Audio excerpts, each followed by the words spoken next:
Sarah Chen walked through the huge metal doors of Kepler 7 station. Her heart was beating fast, but not from fear. She was excited. Today was the most important day in human history.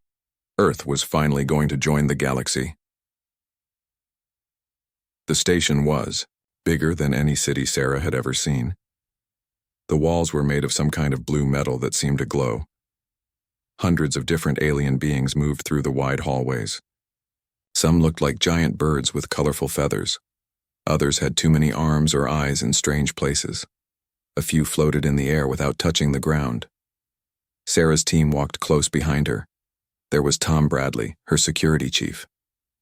He was a big man with scars on his hands from his time as a soldier.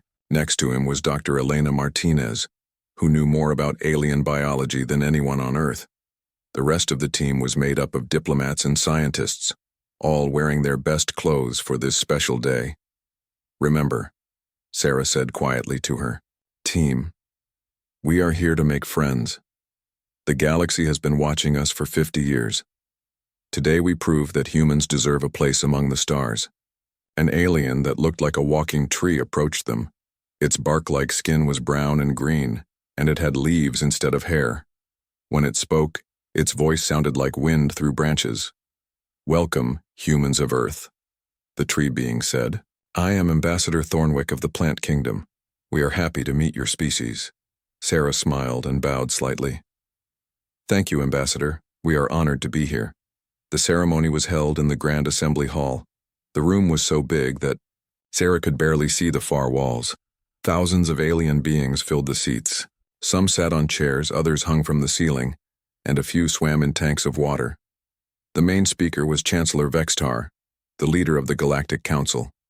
He was tall and thin, with blue skin and 4 arms. His voice was deep and serious. "Today, we welcome a new species to our great community," Chancellor Vextar announced. "The humans of Earth have shown us they are ready to join the peaceful races of the galaxy." Sarah felt proud as she watched the ceremony. For so long, humans had been alone in the universe. Now they would have friends among the stars. They would share knowledge and explore together. It was like a beautiful dream coming true. But dreams can become nightmares very quickly. The explosion came without warning. A massive blast shook the entire station.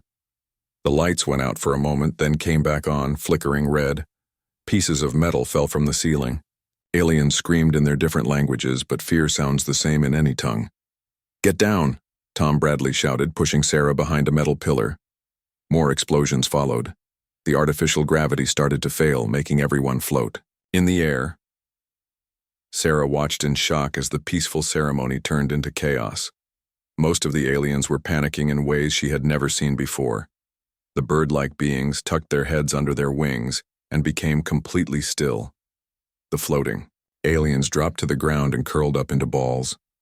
The tree people's leaves turned brown and fell off. "It's the Purists," someone screamed. "They're attacking the station." The Purists were a group of aliens who hated the idea of new species joining the galaxy. They thought humans were dangerous and should be kept away from civilized space. Through the smoke and noise, Sarah could see figures in black armor moving through the hall. They carried weapons that shot beams of red light. When the beams hit aliens, they fell down and stopped moving. "We need to get the ambassador to safety," Tom said to his security team. But instead of running away from the danger, Tom and his men moved toward it. Sarah watched as something strange happened to her security team. Tom's eyes became sharper and more focused. His hands stopped shaking.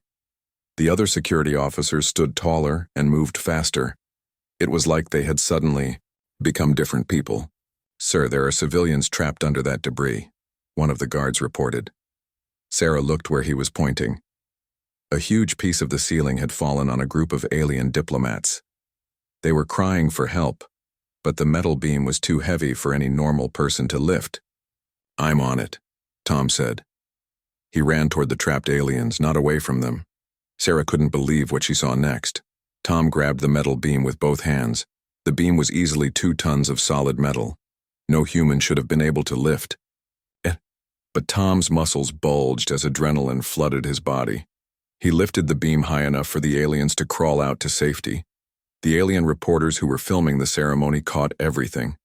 Their cameras showed Tom and the other humans doing impossible things. They ran toward explosions instead of away from them. They lifted weights that should have crushed them. They moved through smoke and fire like it was nothing. Dr. Martinez was helping injured aliens when Sarah found her. "Elena, what's happening to us?" Sarah asked. Elena looked up from bandaging a wounded diplomat. Her hands were steady and sure, even though explosions were still going off around them. "It's our adrenaline response," she said. "When humans get scared or stressed, our bodies release chemicals that make us stronger and faster. It's how we survived on Earth." Sarah stared at her friend. Elena was speaking calmly while pieces of the station fell around them. She was working faster and more precisely than Sarah had ever seen her work before. "But the aliens don't have this?" Sarah asked. Elena shook her head. "Most species either freeze, hide, or shut down when they're in danger. We're the only ones who get better at fighting when we're afraid." Around them, the battle was ending. Tom and his team had found and captured most of the purest attackers. The humans had saved dozens of alien lives and stopped the attack. But, as Sarah looked at the faces of the alien diplomats they had rescued, she saw something that worried her. The aliens weren't looking at the humans with gratitude. They were looking at them with fear. Chancellor Vexitar approached Sarah with shaking hands. "Ambassador Chen," he said in a quiet voice, "we need to talk." The video played on every news screen across the galaxy. Billions of alien beings watched in shock as the human security officer lifted the massive metal beam like it weighed nothing. They saw humans running toward explosions while every other species ran away. They watched humans become more dangerous as the situation became more deadly. The news reporters called it the human berserker incident. Within hours, the footage was everywhere.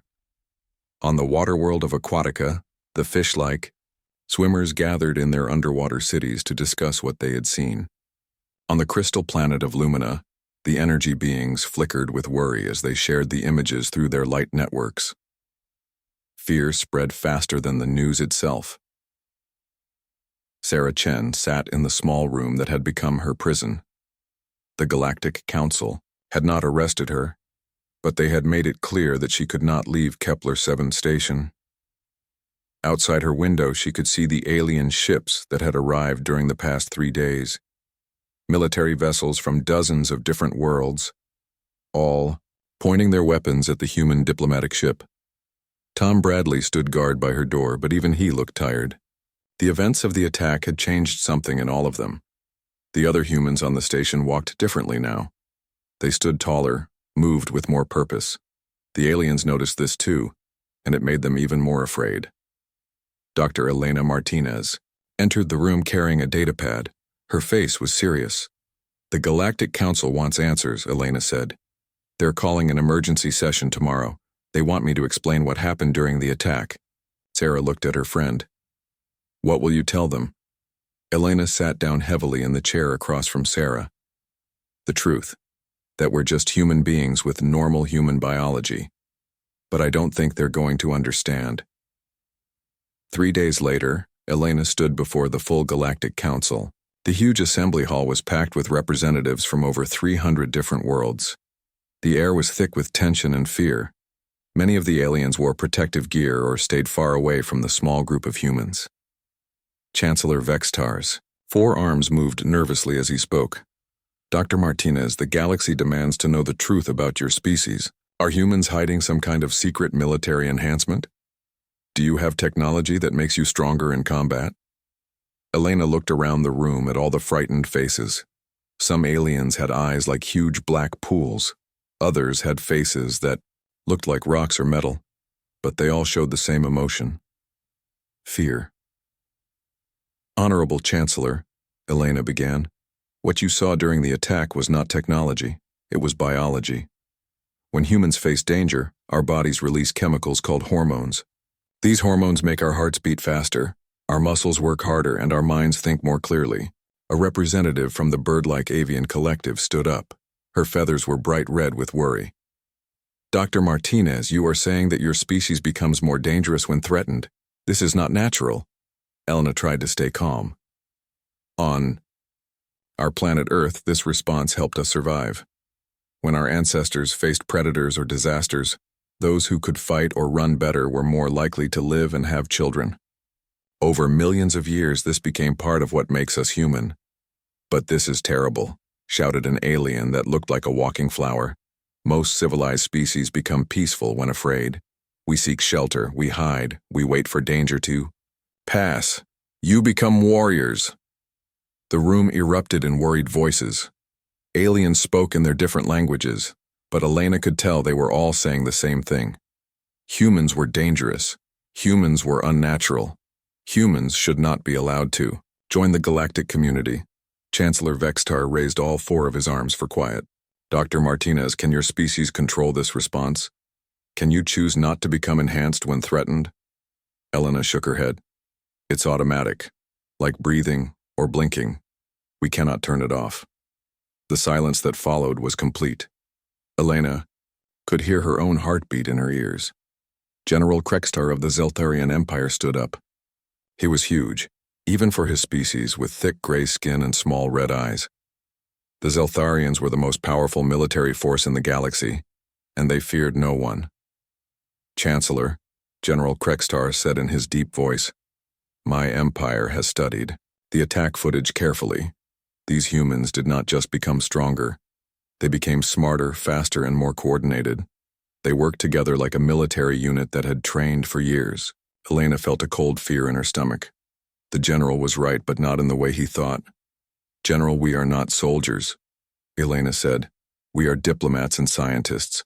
But when our survival was threatened, we worked together because that's how humans have always survived." General Krextar's red eyes focused on Elena like weapon sights.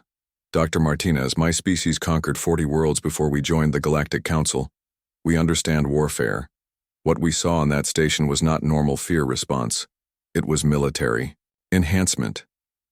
The room buzzed with worried conversation again.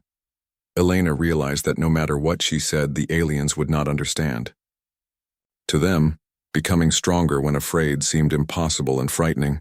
Ambassador Thornwick, the tree-like being who had first welcomed them, stood up slowly. "Friends, perhaps we are looking at this wrong. The humans saved many lives during the attack. They risked themselves to help others. That makes them more dangerous, not less," General Krextar replied. "A species that becomes stronger in combat and is willing to risk their lives for strangers? They are either the greatest allies or the greatest threat the galaxy has ever seen." Chancellor Vexitar looked directly at Elena. "Dr. Martinez, return to your people.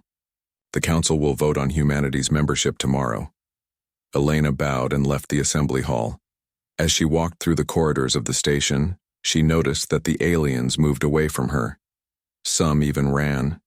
Children hid behind their parents. Guards followed her at a distance, ready to act if she became enhanced. When she returned to Sarah's room, she found the ambassador watching the news feeds. "It's not good," Sarah said without turning around. 50 worlds have already voted to deny our membership. The Zeltharian Empire is calling for quarantine of human space. They say we're too dangerous to be allowed free travel through the galaxy. Elena sat down next to her friend. "Sarah, they don't understand that fear makes us human, not monsters." "I know," Sarah replied, "but understanding and accepting are two different things." On the news screen, a reporter from the Crystalline Confederation was speaking. "The question facing the galaxy is simple. Can we trust a species that becomes more deadly when threatened? The humans claim they cannot control this response. If this is true, then every diplomatic meeting, every trade negotiation, every peaceful contact could become a battlefield if the humans feel endangered." Sarah turned off the screen. Outside their window, more ships had arrived. The weapons pointed at their small diplomatic vessel glowed with energy. "Elena," Sarah said quietly, "I think we're about to find out just how strong humans can become when we're really afraid." Elena nodded. Tomorrow would bring the vote. But tonight brought something worse. Tonight brought the knowledge that humanity was alone in a galaxy that feared them. And somewhere in that fear, Elena knew, lay the seeds of something much more dangerous than any diplomatic failure. The Galactic Council voted. Humanity was denied membership. But General Krextar of the Zeltharian Empire wanted more than just rejection. He wanted elimination. The human threat must be removed before it spreads, the general told his war council on the massive battleship Dominator. We have seen what they can do when afraid. Imagine what they might become if they had time to grow and multiply. The Zeltharian Empire had ruled the galaxy for over 1,000 years. They had conquered worlds, enslaved species, and destroyed any threat to their power. They were not afraid of the small human colonies scattered across a few star systems. They should have been. Captain Marcus Rodriguez stood on the observation deck of New Geneva Colony, watching the sky turn red with explosions. The Zeltharian attack fleet had arrived 3 hours ago with over 200 massive warships. They surrounded the planet like hungry wolves around wounded prey. Marcus was not a soldier by choice. He had been a construction worker before the war started. But when the first Zeltharian bombs fell on the colony's cities, something changed inside him. Something changed inside all the humans. "Sir, the shields are failing," reported Jenny Kim, a young woman who had been a school teacher yesterday. Now she was operating weapon systems like she had trained for years. "The enemy is preparing for ground assault." Marcus felt his heart begin to beat faster. His hands became steady. His mind became sharp and clear. Around him, the other defenders were changing too. Fear was making them stronger. "How many Zeltharians are coming down?" Marcus asked. Jenny checked her scanners. 200,000 troops, sir. We have 50,000 people in the colony, and most of them are civilians." Marcus looked at the numbers. 4 Zeltharian soldiers for every human. The enemy had better weapons, better armor, and better training. Any reasonable person would surrender. But humans are not always reasonable when they are afraid. "Jenny, send a message to all districts," Marcus said. His voice was calm despite the explosions outside. "Tell everyone to prepare for defense. Civilians should help where they can. Children should stay in the shelters but be ready to run if needed." The first Zeltharian landing ships crashed through the atmosphere like metal meteors. They landed in the fields outside the colony and opened like giant flowers. Thousands of gray-skinned soldiers poured out, carrying energy weapons and wearing thick battle armor. The Zeltharians had studied human combat footage. They knew humans became stronger when afraid, so their plan was simple. Stay far away and use superior firepower to win quickly. Do not let the humans get close enough for their fear enhancement to matter. It was a good plan. It should have worked. But the Zeltharians did not understand that human fear response was not just about individuals. When humans faced extinction, together they became something more than the sum of their parts. Marcus led the defense of the Western District. When the Zeltharian war machines approached, his heart pounded so hard he could hear it in his ears. Around him, store owners and office workers had become soldiers. They moved like they had fought together for years. "Maria, take your team and flank left," Marcus called to a woman who had been a nurse before the attack. "Tom, set up the heavy weapons on the roof. Sarah, coordinate with the Eastern District." None of them questioned his orders. In the space of a few hours, normal people had become a military unit. Fear had bonded them together and made them work as one mind with many bodies. The Zeltharians advanced with confidence. Their energy weapons could cut through metal walls. Their armor could stop most human bullets. Their battle plans had conquered 40 worlds. But they had never faced an enemy that got stronger as the situation got worse. The first surprise came when the humans started using the colony's infrastructure as weapons. The Zeltharians found that the roads they walked on had been turned into traps. Buildings became fortresses. Even the water supply system had been modified to carry explosives. "How are they doing this so fast?" demanded Commander Vexnall, watching his forces struggle to advance through the colony streets. "Our intelligence said they were civilians." The second surprise was how the humans fought. When Zeltharian forces surrounded a building, the humans inside did not surrender. They fought harder. When cut off from supplies, they found ways to keep fighting. When outnumbered 10-1, they used tactics that made the numbers meaningless. Marcus found himself in the colony's central square, surrounded by Zeltharian soldiers. His small team of 12 humans faced over 100 enemy troops. He should have been terrified. He was terrified, and that made him dangerous. "They have us surrounded," whispered Jenny, checking her weapon's power level. "Good," Marcus replied, his fear sharpening his mind like a blade. "Now we know where they all are." The humans had turned the square into a killing field. Every building had hidden weapons. Every doorway was a trap. The Zeltarians had superior numbers, but the humans had superior desperation. The battle lasted 18 hours. When the smoke cleared, Marcus and his team were still alive. The Zeltharian assault force had been destroyed, but across the galaxy, similar battles were happening on dozens of human worlds, and something was becoming clear to both sides. This was not going to be a quick war. General Krextar received the reports from his commanders with growing confusion. His forces were winning, but winning slowly and at terrible cost.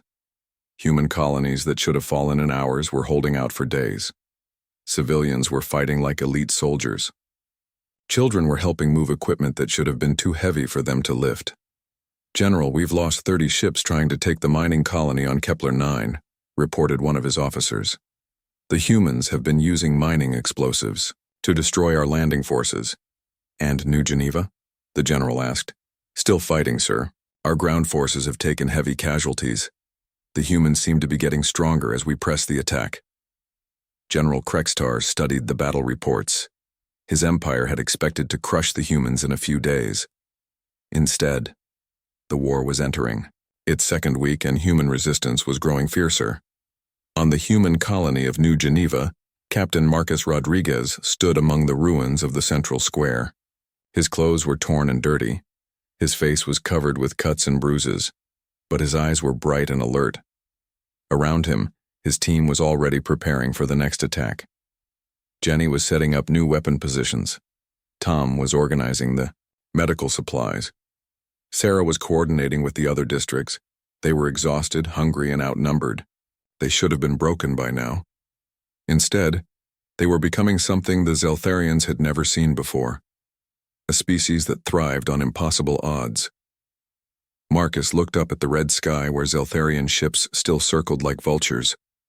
More landing ships were preparing to descend. The next wave would be bigger than the last. "Sir," Jenny said, checking her scanner, 300,000 troops incoming. They're bringing everything they have." Marcus felt his heart rate increase again. His muscles tensed. His mind became sharp and focused. Around him, every human on the planet was feeling the same thing. Fear. Beautiful. Strengthening. Unifying. Fear. "Let them come," Marcus said quietly. "The more afraid we get, the stronger we become. And I don't think they understand what they've awakened." Above them, the Zeltharian ships began their descent, unaware that they were not attacking a weak colony world. They were attacking humanity at its most dangerous, when it had nothing left to lose. The war had been going on for 6 months. What the Zeltharian Empire thought would be a quick victory had become a long and bloody struggle. Human colonies were still fighting despite being outnumbered and outgunned. Worse for the Zeltharians, other species in the galaxy were starting to notice. Captain Kethvar of the Saurian clans watched the battle reports with growing interest. His people looked like large lizards that walked on 2 legs. They had sharp teeth, strong claws, and yellow eyes that missed nothing. Unlike most species in the galaxy, the Saurians had evolved from hunters, not prey. "These humans fight like we do," Kethvar told his war council aboard the stealth ship Nightscale. "They do not surrender when things look hopeless. They become more dangerous." The Saurian clans had been conquered by the Zeltharian Empire 50 years ago. Since then, they had been forced to work in mines and factories, their proud warrior, culture crushed under Zeltharian rule. But they had never stopped planning their revenge. "Captain," said his second-in-command, a scarred female named Reshka, "the Empire is moving more ships to fight the humans. Their forces in our sector are weaker now." Kethvar's yellow eyes gleamed. "Then perhaps it is time to contact these humans. If they truly get stronger when afraid, they might understand what it means to fight for freedom." Meanwhile, on New Geneva Colony, Captain Marcus Rodriguez was learning that survival was not just about fighting. It was about making the right friends. The message came through on an old mining communication channel. The voice spoke broken English with a hissing accent. "Human defenders, this is Captain Kethavar of the Saurian clans. We wish to speak with your leaders." Marcus was suspicious. It could be a Zeltharian trick, but they were desperate for any help they could get. "This is Captain Rodriguez of New Geneva Colony," Marcus replied. "What do you want?" "To make war together against our common enemy," Kethavar answered. "The Zeltharians have enslaved my people for 50 years. We have weapons, ships, and information. You have something we need." "What's that?" Marcus asked. "The ability to win against impossible odds." Dr. Elena Martinez, who had been evacuated from Kepler 7 station when the war started, now worked in a hidden research facility on Earth. She was studying something that amazed and worried her at the same time. The video feeds from the war zones showed human defenders doing things that should have been impossible. Groups of humans were working together with perfect coordination, even when they could not communicate with each other. Soldiers on different worlds were using identical tactics without any contact between them. "It's like they're sharing one mind," Elena told her research team. "When humans face extinction as a group, something happens to us. We become connected in ways we don't understand." Elena's assistant, Dr. James Park, looked at the data with confusion. "But how is this possible? There's no technology connecting them. No communication system that could coordinate this kind of response." Elena studied the brain scans they had taken from soldiers returning from combat. "I think it's evolution, James. For millions of years, humans survived by working together in small groups. When we face a threat to our entire species, that response becomes amplified." On the other side of the galaxy, the Ethereal Collective was having their own discussions about the humans. The Ethereals were beings made of pure energy, who lived in crystal cities that floated in space. They rarely involved themselves in physical conflicts, but they were very interested in consciousness and mental abilities.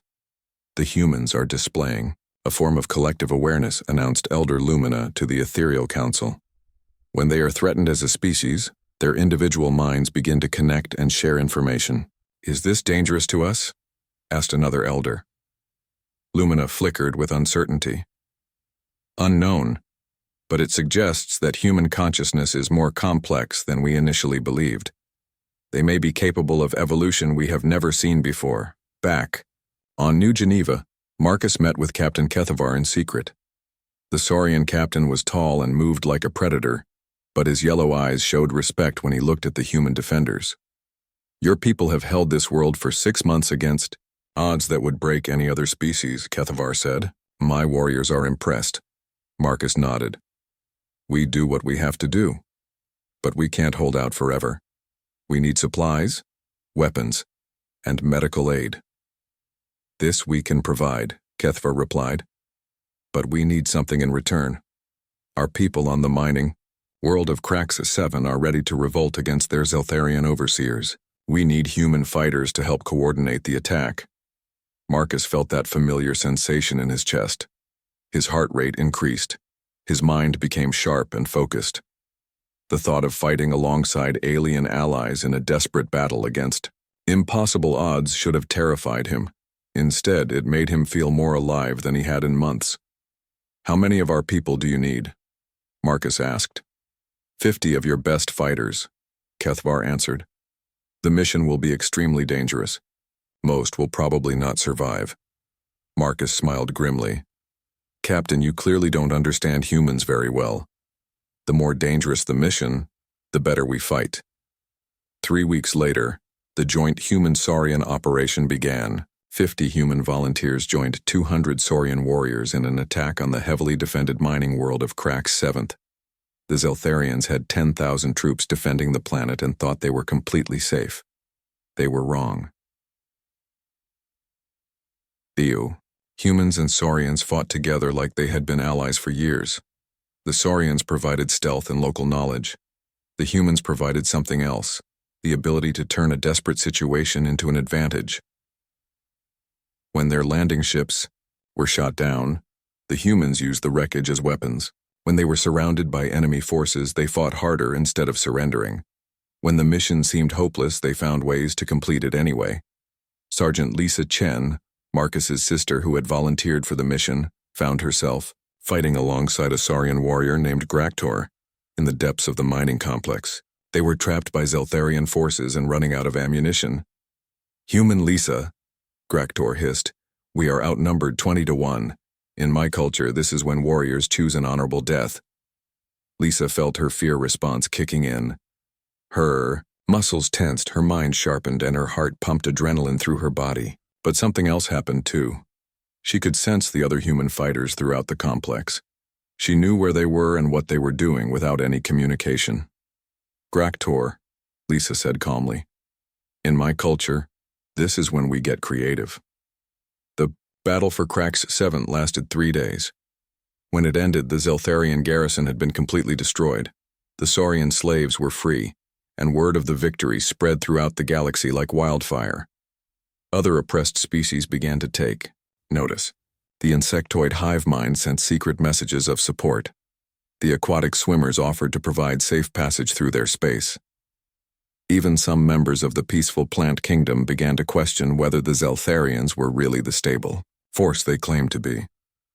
General Krextar received the news of Kraxus 7's fall with growing anger. Not only were the humans still fighting after 6 months of war, but they were now inspiring other species to rebel against Zeltharian rule. "Sir," reported his intelligence officer, "we're detecting increased rebel activity in 17 different systems. The humans seem to be coordinating with multiple alien species." General Krextar studied the reports. His empire was facing something it had never encountered before. A coalition of species that fought harder when things looked hopeless. "Double our forces in the human systems," the general ordered, "and prepare the final assault fleet.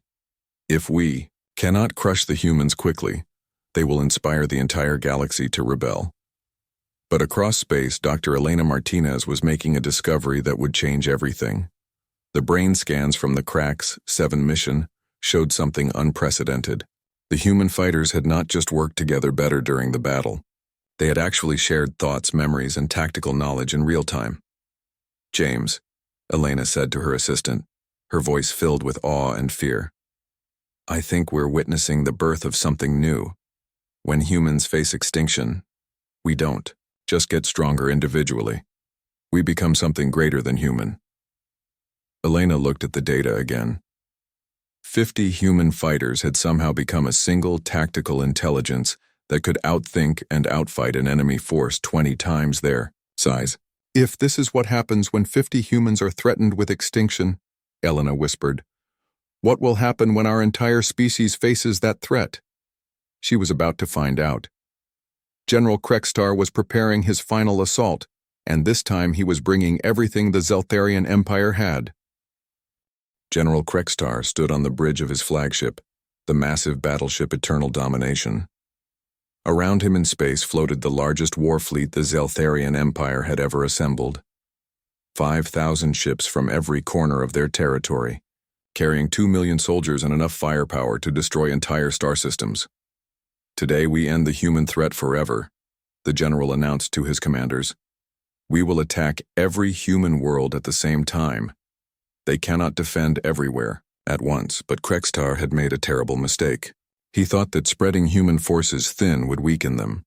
Instead, he was about to trigger something that had never happened before in galactic history. Admiral Sarah Chen, Marcus's sister who had become the leader of Earth's defense fleet, received the reports from her scouts with a heavy heart. The Zeltharian armada was dividing into dozens of attack groups, each one heading toward a different human colony. "They're going to hit New Geneva, Earth, Mars, the mining worlds, the research stations, everything," reported her tactical officer. "We can't defend them all." Sarah looked at the display showing human space. 57 worlds were about to be attacked by overwhelming enemy forces. Every human being in the galaxy was about to face extinction at the same time. She felt her heart begin to race. Her hands became steady. Her mind became sharp and clear. But this time, something else happened. Sarah could feel them, all of them, every human defender on every world under attack. She could sense their fear, their determination, their shared resolve to survive. It was like having 50 million voices speaking in her mind at the same time, but instead of confusion, it brought perfect clarity. On New Geneva, Captain Marcus Rodriguez felt the same thing as Ziltharian ships filled the sky above his colony. He could sense his sister Sarah commanding the fleet near Earth. He could feel Dr. Elena Martinez working frantically in her research station. He could sense every human fighter across dozens of star systems. They were all afraid. And that fear was making them one. Dr. Elena Martinez was in her laboratory when the connection hit her like a wave of electricity. Suddenly, she could see through the eyes of soldiers she had never met, feel the thoughts of pilots in distant battles, share the knowledge of every human facing the Zeltharian assault. "This is impossible," she whispered. But even as she said it, she understood what was happening. Millions of years of evolution had prepared humanity for this moment. When faced with complete extinction, humans didn't just fight harder as individuals. They became a single organism with millions of parts. The Zeltharian attacks began across the galaxy at exactly the same moment. On 57 worlds, Zeltharian forces descended like metal rain, expecting to crush isolated human defenders. Instead, they found something that defied all their understanding of warfare. Human defenders on distant worlds began using identical tactics without any communication between them. Fighter pilots near Earth flew in perfect formation with bombers defending Mars. Ground forces on New Geneva coordinated their movements with soldiers on worlds they had never heard of. General Krextar watched the battle reports with growing confusion and fear. His forces were fighting 57 separate battles, but the humans seemed to be fighting one unified war. "Sir, the human defenders on Kepler 9 just used the exact same strategy our forces faced at New Geneva," reported his tactical officer. "But there's no way they could have coordinated this. We're jamming all their communications." On Earth, Admiral Sarah Chen commanded her fleet with impossible precision. She could feel every human pilot in her squadrons, sense their thoughts and intentions before they spoke. But more than that, she could coordinate with human forces across the entire galaxy. When Zeltharian reinforcements headed toward Mars, Sarah knew about it because human scouts near Jupiter felt her need for information. When New Geneva needed medical supplies, Sarah arranged for ships to be sent before Marcus even asked for help. The humans were fighting as one mind with millions of bodies, spread across dozens of star systems. Captain Kethvar and his Saurian allies watched the battle from their hidden base with amazement. "These humans are not just getting stronger," Kethvar told his warriors. "They are becoming something new." The battle for Earth's moon was where the Zeltharians first realized they were not fighting individual colonies anymore. 500 Zeltharian ships attacked the small human research station there, expecting an easy victory. Instead, they found defenders who seemed to know their every move before they made it. Human fighters attacked from directions that should have been impossible to coordinate. Defense systems activated in perfect timing without any visible command structure. Dr. James Park, fighting alongside Elena in the research station, found himself moving and thinking in perfect harmony with soldiers he had never met. When he needed ammunition, other defenders provided it before he asked. When he saw enemy positions, that information instantly reached every human fighter on the moon. "Elena, we're not just connected," James said during a brief pause in the fighting. "We're becoming something beyond human." Elena nodded, feeling the vast network of human consciousness that now spanned the galaxy. "Evolution doesn't always happen slowly, James. Sometimes it happens in a single generation when survival demands it." The turning point came when General Krextar made his final mistake. Seeing his forces struggling against the mysteriously coordinated human defense, he decided to threaten Earth itself with complete destruction. "If I cannot conquer the humans, I will eliminate them," the general announced, ordering his most powerful weapons to target Earth's population centers. The moment that threat reached human consciousness, something unprecedented happened. Every human in the galaxy felt the same emotion at the same time: absolute determination to survive. Sarah Chen, commanding her fleet near Earth, suddenly had access to the tactical knowledge of every human military officer across 57 worlds. Marcus Rodriguez, defending New Geneva, could draw on the strategic planning abilities of every human leader in space. Elena Martinez, fighting on the Moon, could use the combined scientific knowledge of every human researcher in the galaxy. They had become a species-wide intelligence, and that intelligence was focused on one goal: stopping the Zeltharian Empire. The final battle lasted 18 hours. When it ended, the Zeltharian armada was destroyed. General Krekstar's flagship drifted dead in space, its crew unable to comprehend how they had lost to an enemy they outnumbered 100 to 1. But the war's end was not the most important thing that happened that day. The most important thing was that humanity had changed forever. As the immediate threat faded, the species-wide connection began to weaken, but it did not disappear completely. Humans could still sense each other across vast distances. They could still share knowledge and coordinate actions in ways that seemed impossible. 3 months later, Ambassador Sarah Chen stood before a new galactic council. This time, she was not asking for membership. She was offering partnership. "We understand now why you feared us," Sarah said to the assembled representatives. "You saw us become stronger when afraid, and you thought we were monsters. But we're not monsters. We're evolution's answer to an uncaring universe." Chancellor Vextar, older and wiser after the war, spoke carefully. "Ambassador Chen, what are you offering the galaxy?" Sarah smiled. "We're offering you what we learned during the war. That fear doesn't have to make you weak. That being different doesn't make you enemies, that when species work together facing their fears side by side, they can accomplish impossible things." Captain Keithavar stood up, his yellow eyes bright. "With respect. The Saurian clans support this proposal. We have fought alongside humans. We have seen that their strength comes not from being fearless, but from facing fear together with others." One by one, other species rose to support the new alliance. The Ethereal Collective, who had studied human consciousness during the war. The Swimmers, who had provided secret aid. Even some former Zeltharian colonies now free to choose their own path. Elena Martinez, now serving as humanity's chief scientist, addressed the Council's final question. "You ask if humans can control this response. The answer is yes and no. We cannot turn off our fear response, but we have learned to use it wisely. Fear makes us stronger, but wisdom makes us choose when to be strong." The New Galactic Alliance was founded that day, based on a simple principle. Diversity of response makes everyone stronger. The human fear response, once seen as terrifying, became recognized as a gift that could inspire courage in others. Years later, when new threats emerged from beyond the galaxy, it was human-trained crews who flew into the darkness first. Not because they were fearless, but because they had learned the most important lesson of all. Fear is not the enemy of courage. Fear is courage's greatest teacher. And in a galaxy full of wonders and terrors, that lesson would serve them all well.